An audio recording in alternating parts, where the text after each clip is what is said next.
asalaamu calaykum waraxmatullaahi wabarakaatu kulanti wanaagsan asxaabay meel kastoo aad naga daawanaysaan kusoo dhowaada barnaamijkeenna habeennimo waa habeennimo isniina oo ay talaada soo galayso taariikhduna waxa ay ku beegan tahay 21 abriil sanadka 2025 barnaamijka caawa waxaynu kusoo gudbin doonaa macluumaadka iyo wararkii ugu waaweynaa ee soo kordhay tan iyo intaynu kala maqnayn haddaba qodobada barnaamijka caawa aan idinkugu soo gudbinayo waxaa ka mid ah wasiirka arrimaha dibadda ee Turkiga Hakan Fidan oo kulan la qaatay mas'uuliyiin ka socotay ururka Hamas arrin muhiim ah ayay ka wada hadleen tafaasiisha warkaas waan idin hayaa wasiirka maaliyadda Israa'iil Smotrich oo hadal si weyn uga careysiiyay dadka Yuhuudda ah sheegay kuna saabsan maxaabiista Gaza lagu haysto ee Yuhuudda ah dhanka kale waxaan idin hayaa warbixino xiiso leh oo ku saabsan Xuutiyiinta oo ku hanjabay inay weerari doonaan shirkadaha Mareykanka ee ka shaqeynaya shidaalka ee gobolka Bariga Dhexe taasoo sheekadii ka socotay arrintii ka taagneed badda cas bensiinka ku sii shiday sida la leeyahay iyo Xuutiga oo maanta wacdaro kale ka geystay badda cas iyo gudaha Israa'iil tafaasiil ku saabsan arrintaa waan idin hayaa waxaa sidoo kale qaybta dambe barnaamijkan idinkugu soo gudbin doonaa Israa'iil oo isku dayday inay khalkhal geliso diyaaradaha dagaalka casriga ee Shiinaha kuwaas oo dhoolatus la sameynayay kuwa Masaarida iyagoo ku soo dhawaaday xuduudka Masar iyo Israa'iil haddaba sidee wax u dhaceen Shiinuhuse jawaabta adag uu siiyay Israa'iil maxay ahayd sheeko la yaab leh ayaan qaybta dambe ayana barnaamijka ku faahfaahin doonaa inta aan ku jirno haddii warar cusub ay soo kordhaan waan idinla socon kale asxaabay meel kastoo aad joogtaan kusoo dhowaada barnaamijkeena habeennimo haddaba waxaynu ku bilaabaynaa wasiirka arrimaha dibadda ee Turkiga Hakan Fidan ayaa kulan la qaatay wafdi Hamas ka socda oo maalmahan ku sugnaa waddanka Turkiga wafdigan hore waxay ula soo kulmeen taliyaha hay'adda sirdoonka ee waddanka Turkiga Ibrahim Qalan haddaba kulankan ay la yeesheen Hakan Fidan ayay kaga hadleen dhowr arrimood oo muhiim ah haddaba waxyaabaha ugu waaweyn ee saxaafadda lala wadaagay ee kulanka ka soo baxay waxaa ka mid ah in Hamas ay ka codsatay Turkiga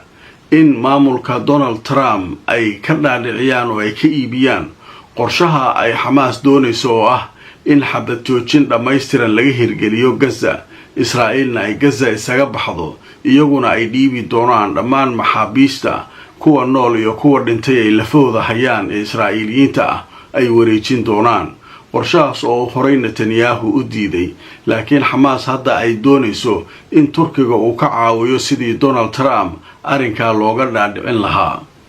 haddaba waxay soo kale Hamas sheegtay inay diyaar u tahay markii intaa oo shaqo la qabto kadib in laga arinsado mustaqbalka Hamas iyo mas'uuliyiinteeda iyo cidda maamulaysa Gaza in markaa wada hadal toos ah laga galo haddaba arrinka oo ay Turkidu aad u soo dhaweeyeen ayay sheegeen inay dhankooda culays ka saari doonaan dhanka iyo Donald Trump oo markaa ay ku dadaali doonaan in wax uun laga hirgeliyo qorshahaas inkastoo Netanyahu iyo kooxdiisu ay horey u diideen in markaa arrinkaasi ay aqbalayaan qodobka kale ee barnaamijkeena caawa aan kusoo gudbinayno waxa uu yahay wasiirka maaliyadda ee Israa'iil ninka la yiraahdo Smotrich ayaa war la yaab leh sii daayay wuxuu sheegay dadka maxaabiista ee Yuhuudda ee lagu haysto Gaza arrintooda inaanay waxba uga jirin isaga wax shaqo oo muhiim ah oo ay noo tahay malweyn waxa muhiim noo ah in hawsha halka laga wado nimanka la laayo Gaza jooga la dilo laakiin maxaabiisi waxa kan iyo anagu wax shaqo ku leenahay malweyn hadalkaas wuxuu aad uga careysiiyay shacabka Israa'iil gaar ahaan qoysaska iyo dadka ka soo horjeeda siyaasadda lagu dayacayo maxaabiista dadkaas waxaa meesha ka bilowday qaylo iyo muran kadib warbaahintii waxay bilowday inay ninka weerar ku qaadaan oo ay yiraahdaan ninkan maaragtay ma u qalmo wasiir isaga iyo qolooyinka kale waa kaas haddana war kale soo saaray markii doodaasu ay socotay kadib wuxuu leeyahay waaba iscasili doonaa haddii waxa aan rabo aan laga hirgelin Gaza. warninku waa nin noocaa waa yiraahdeen warninku maxaa ka qaldan marka ninka waa nin marka waxay yiraahdeen qaar ka mid ah qolyaha mucaaradku ninkan xoogaa maskaxiyan xataa waa nimankan dawladda ku jira Netanyahu waxay yiraahdeen dad fayooba ma sababtoo nin weyn wuxuu ku hadlay dadka maxaabiista meesha lagu haystay wax naga galay male markuu leeyahay dadku soo anagu yahuudi ma soo israa'iiliyiin ma soo xaq u malaha inay dawladdu ka shaqeyso dadka la sii daayo haddana markii buuq lagu furay oo idaacadihii laga aflagaadiyay haddana muxuu leeyahay waa iscasilayaa haddaanu Netanyahu samayn waxa aan rabno Netanyahu marka xoog ku haysaan isaga ninka la yiraahdo Ben Gvir dhanka kale Ben Gvirna maanta ayuu isaguna safarkiisii ugu horeeyay Mareykanka ku tagay markaas qolooyinkii diidanaa dagaalka Gaza ay wuxuu dhan intay isu ballansadeen qaar way ka hortageen qaarna hadday u ballansan yihiin markaas ay rabaan inay mudaharaadyo waaweyn ku harqiyaan oo ay kaga soo horjeedaan ninkaas qodobka isaguna halkaas ayaynu kaga gudbaynaa sheekada kale ee caawa barnaamijyadeena aynu ku soo qaadanayno waxaa ka mid ah nimankii Xuutiyiinta ah maanta waxay dhigeen wacdaro hanjabaad kalena hawaday mariyeen marka hore waxaan ku hormaraynaa wacdaraha ay dhigeen maanta waxay yiraahdeen waxaynu weerarnay magaalooyinka Casqalaan iyo Eilat labada magaalo ayaynu weerarnay yiraahdeen waxaanu ku weerarnay diyaarado drone ah iyo gantaalo ayaanu ku weerarnay marka intaa waxay yiraahdeen hawshaasu siday aan ugu talagalnay ayay u dhacday wuxuu soo kale afayeenka Xuutiyiintu sheegay inay weeraro kale ka furiyeen badda cas iyo badda Carabta badda la yiraahdo Bahrul Arab labada waxaynu weerarno dhahay labada markab ee diyaaradaha xambaara iyo maraakiibta la socota ayaan iyaguna gantaalo iyo drones inta u cabaysanay ayaanu dhagaha ka garaacnay intaba wuxuu yiri hawlgallada siday tahay ayaynu maaragtay u fulinay oo Ilaahay fadligiis sidii aan rabnay ayaynu ugu dhamaadeen inta marka waa shaqadii iyo adeegashadii iyo wixii ay nagta ka saareen laakiin arin la yaab leh ayay ku dareen oo argagax gelisay Mareykanka kaliya ma ahane khaliijkii oo dhan caawa hurdo ma jirto indhaha taagan maxay yiraahdeen waxay leeyihiin Xuutigu shirkadaha Mareykanka ee shidaalka ka shaqeeya waa noo bartilmaameed iyo masaalixda Mareykanka ee gobolka masaalixda Mareykanka maxay tahay waa danaha Mareykanka ee gobolka iyo shirkadaha shidaalka iyo waxa kan meesha ka shaqeeya kulli waa noo bartilmaameed war annaga war arag nimankii khaliijka marka maxay leeyihiin war nimankii oo nagu soo socdaan seel yeelaan awalna digniino hore qabeen Sacuudiga iyo Imaaraadka iyo ay qabeen haddana digniinahan Mareykanka meel kasta uu joogaa ugu tagaynaa ay leeyihiin nimankii waxay soo kale Xuutigu sheegeen boqolkiiba hal inay gaartay qasaaro awoodooda marka loo eego inta weerar ee Mareykanka uu ka geystay Yemen waxay yiraahdeen annagu wax maalinka rabno inaan adeegano sida taa u adeeganayna Mareykanka waato dhan duqeytiis waxba naga macunayso laakiin sheekada la yaab kale oo hadda khalkhalka badan keentay waxay tahay inay u hanjabeen shirkadaha Mareykanka ee shidaalka ka shaqeeya iyo masaalixda Mareykanka ee gobolka xagee yaalan marka khaliijka yaalan wadamada khaliijka markaas u jareynayaan laakiin Xuutigaana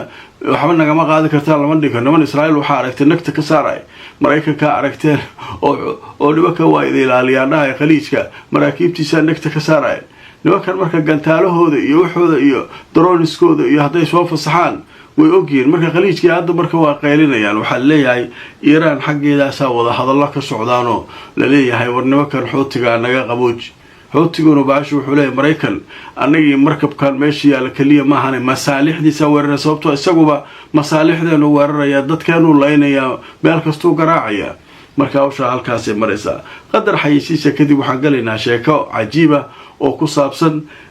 Shiinaha iyo Israa'iil oo isu hanjabay sheeko yaab laha dhacday marka laga hadlayo dhoolatuskii dhawaan Masar iyo Shiinuhu ay wada sameeyeen oo Israa'iil ay isku dayday inay Shiinaha isku taataabato haddaba sheekadaas waan idin soo wada qadar xayisiisa kadib waalidiinta magaalada wanaagsan marka la asxaabay meel kasto aad joogtaan ku soo dhawaada barnaamijkeena habeenimo waxaanu maraynaa qaybihii ugu dambeeyay barnaamijka haddaba qaybtan waxaanu ku faahfaahinaynaa Israa'iil ayaa waxay isku dayday inay hanjabaad u dirto oo ay shucaac ku furto oo ay khalkhal geliso diyaaradaha Shiinaha marka diyaaradaha Shiinaha iyo Israa'iil xagee iska arkeen maalmahan waxaan idin sheegayay in Shiinaha iyo Masaaridu ay tababar military sameynayeen markii ugu horeysay oo ballaaran oo waliba cirka ah diyaarado badan la geeyay meesha oo Shiinuhu leeyahay marka Jet 20 diyaarad la yiraahdo oo diyaaradaha ugu casrisan Shiinaha ah ayaa iyadoo meesha xuduudka Masar iyo Israa'iil ku laafiyoonaysa oo dowladdu sameynaysa ayay isku dayeen ciidanka Israa'iil inay diyaaradda khalkhal geliyaan oo ay tashwiish ku furaan wala la socdaa marka isla markii Chinese-ka ahaa Israa'iiliyiinta ku dhufteen waxay lahaayeen Carabti ma numoodeen mar kale hadda isku daydaan khalkhal kale inay gelisaan waa soo diyaaradda idinkeedii soo aadaysaa nimanka Israa'iiliyiinta waxay lahaayeen nimanka Chinese-ka ka qatarsan baba arkin weligeen waxaan haddadno nagu soo celiyay mar diyaaradda hadda soo kala fireynaysaa hadda mar kale ku celisaan tashwiishkii hadda ku celisaan way soo noqonaysaa hadda idin garaacaysaa iska celiye sheeka la yaab la marka meesha ka dhacday Soomaa marka sheekadaas marka halkaas ay aaday marka nimankii Shiineeska marka waxa leeyahay nimankii Israa'iiliyiinta meel iska saareen masaaridii iyo ayagii iyo meesha dowladdu sameeyeen ayay Israa'iil ka xumayd markii horeba way ka xumayd in Masarta awoodeeda kor loo qaado tababarka iyo waxa la sameeyo hubkan meesha la keenay way ka xumayd haddana waxay isku dayday inay Shiinihii handado Shiina ma la handiri karaa almar wing chong wing ayuu ku yiraahday nimankii Israa'iiliyiinta ayaga la foodo u carray haddaba barnaamijka qaybtaas ayaan ku soo gabagabeynayaa wixii fakari aragti ah qabtaan noogu soo qora qaybta comments-ka iyo fariimaha barnaamijkayga habeennimada waa naga intaa asxaabay inta ku cusub channelka subscribe-ka ka iloobinina YouTube-keena channelkiisa iyo waliba haddaad ku cusub tahay Facebook-geena Nadara Show oo isaguna markaa follow garay inta aan mar kale kulmayno meel kastoo aad joogtaan nabadgelyo